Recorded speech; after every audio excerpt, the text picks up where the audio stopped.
You were never really a kid. Not fully.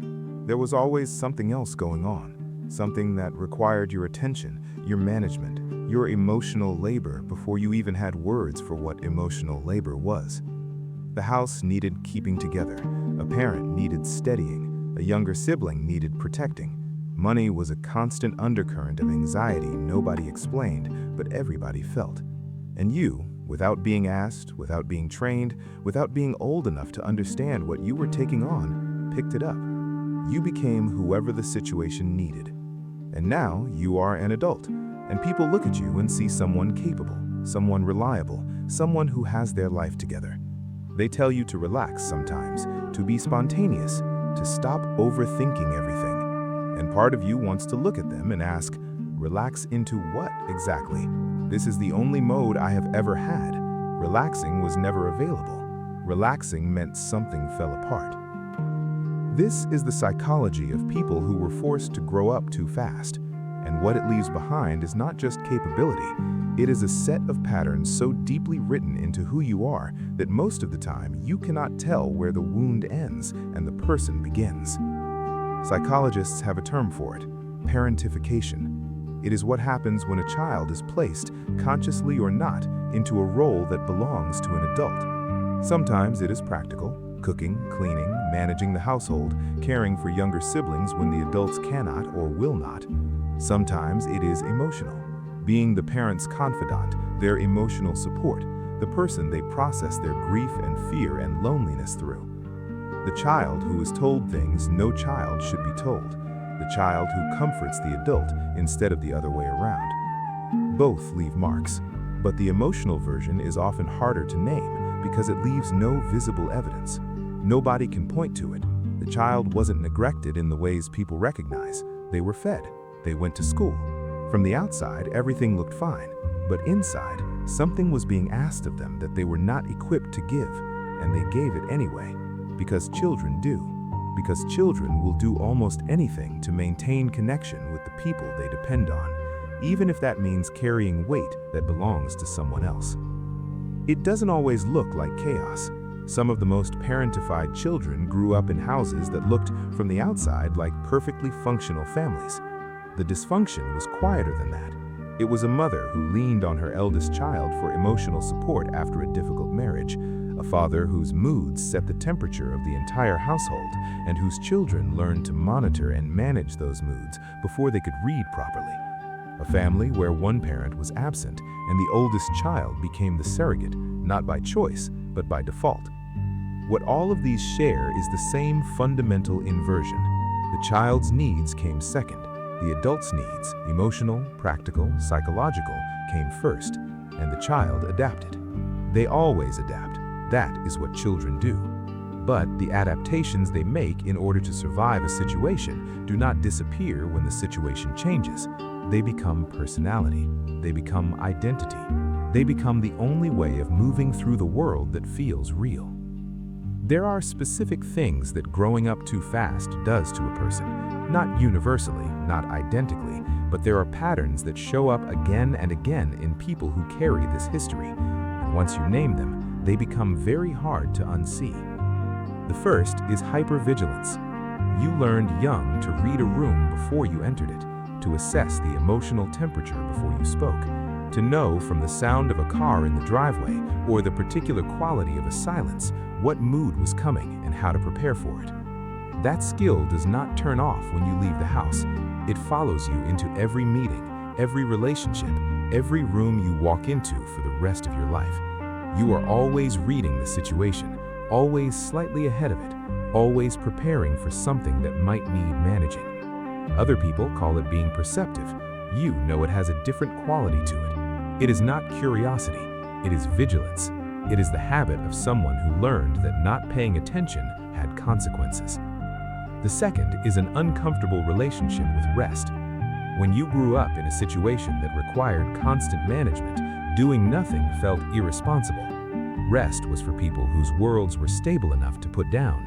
Yours wasn't. And so, busyness became not just a habit, but a moral position. You feel vaguely guilty when you are not productive. You justify leisure by earning it first. You cannot simply be, you have to be doing.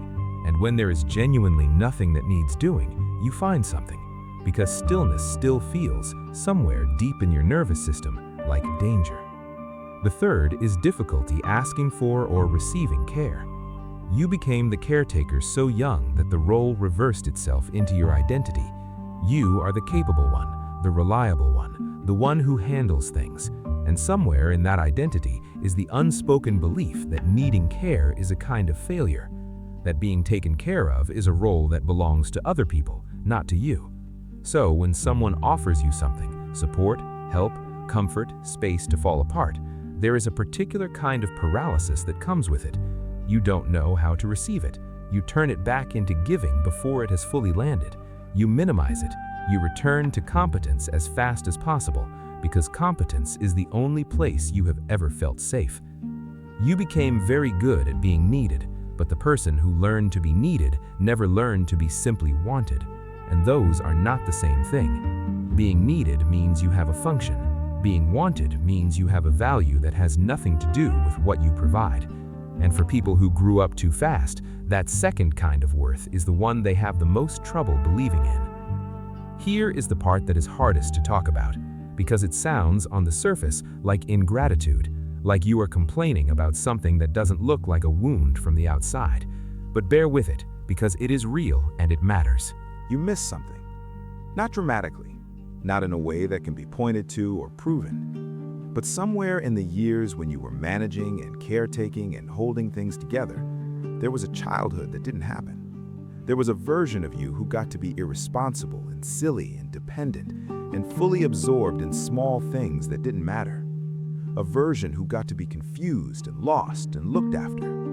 A version who got to grow up slowly at the pace that growing up is supposed to happen, with someone older and steadier beside them, absorbing the shocks of the world. You didn't get that. And most people who grew up too fast carry a grief about this that they have never fully allowed themselves to feel. Because feeling it means admitting something was wrong. And admitting something was wrong often feels like a betrayal of the people who were doing their best, who were struggling themselves, who weren't trying to harm you, who maybe didn't even know what they were asking of you. But here is what is true regardless of intention. Your needs mattered. The childhood you didn't get to have mattered. The weight you carried at an age when you should have been weightless, that mattered. And you are allowed to grieve it, not to punish anyone for it, not to rewrite the past, just to acknowledge honestly and fully that something was taken from you before you were old enough to consent to giving it, and that it left a mark. The grief is not a sign of weakness. It is not ingratitude. It is the appropriate response to a real loss, and letting yourself feel it, actually feel it instead of managing it, which is what you do with everything, which is what you have always done, is one of the most important things you can do for the person you are trying to become. Think about how you move through your life right now. Not the dramatic moments, the ordinary ones. The way you automatically take on responsibility in group situations before anyone asks you to. The way you monitor the moods of the people around you and adjust yourself accordingly without thinking about it. The way you feel vaguely responsible for other people's emotional states, even when you had nothing to do with creating them. The way you are better at crisis than at calm, better at solving problems than at sitting with things that cannot be solved, better at being strong than at being held. Now ask yourself where you learned those things, not as a judgment, just as a question. Because none of those patterns came from nowhere. They were taught to you by a situation that required them. And they served you then. They genuinely did. They got you through. But you are not in that situation anymore. The house doesn't need managing in the same way. The adults around you now are not the adults who needed you then. The people in your life today are not your responsibility to regulate and manage and hold together. And yet, the patterns run. Because patterns don't know the situation has changed. They just know what worked before. And what worked before was being indispensable, being capable, being the one who never needed anything and always provided everything. So that is what you keep being, long after the original reason for it is gone. Here is the question that matters. Who are you when nobody needs you? Not who do you become in the absence of crisis. Who are you in genuine, unstructured, undemanding peace? Do you know? Can you sit in that without immediately generating something that needs doing? Because the answer to that question tells you something important about how much of what you call your personality is actually just the coping mechanism that a child built in order to survive a situation that asked too much of them. You cannot go back and have the childhood you didn't get. That is the hardest truth here, and there is no softening it. That time is gone. The weightless version of you who got to be simply a child, that version didn't get to exist, and no amount of healing brings them back fully. But here is what healing actually does. It gives you permission to stop doing now what you had to do then. It lets you put down the role, not forever, not completely, not in every situation, but in the moments where you don't actually need to be managing anything, and you are doing it anyway, out of habit, out of anxiety, out of the old conviction that if you stop holding things together, they will fall apart. Healing gives you the option to just not, to let other people be responsible for themselves, to let situations develop without your intervention, to sit with the discomfort of not being needed and discover, slowly, that you are still there on the other side of it. The child who grew up too fast deserved someone who could carry some of it for them. They deserved an adult who was present and steady and capable enough that they didn't have to be. They deserved to be looked after instead of always doing the looking after. That child didn't get what they deserved, and you cannot give it to them now. Not exactly, not in the way it should have happened, but you can do something. You can stop asking the adult you are now to keep being what that child had to be. You can let yourself be cared for when someone genuinely offers it. You can allow yourself to not know something, to need something, to be confused or lost or simply tired, without turning it immediately into a problem that needs solving. You can practice, slowly and imperfectly, being the one who receives instead of always being the one who gives. You were too strong too early. That took something from you that you are still, even now, only beginning to grieve. Be gentle with that. The child who had to grow up too fast did everything they could. They did more than anyone should have asked of them, and they deserve, at the very least, to finally be allowed to rest. Next episode, there is a person who gives constantly and never stops, who makes themselves so essential that the people around them couldn't function without them. And underneath all that giving is something they have never said out loud, that they don't know how to exist without being needed, that the giving isn't just generosity, it's the only way they know how to earn their place. That one is next.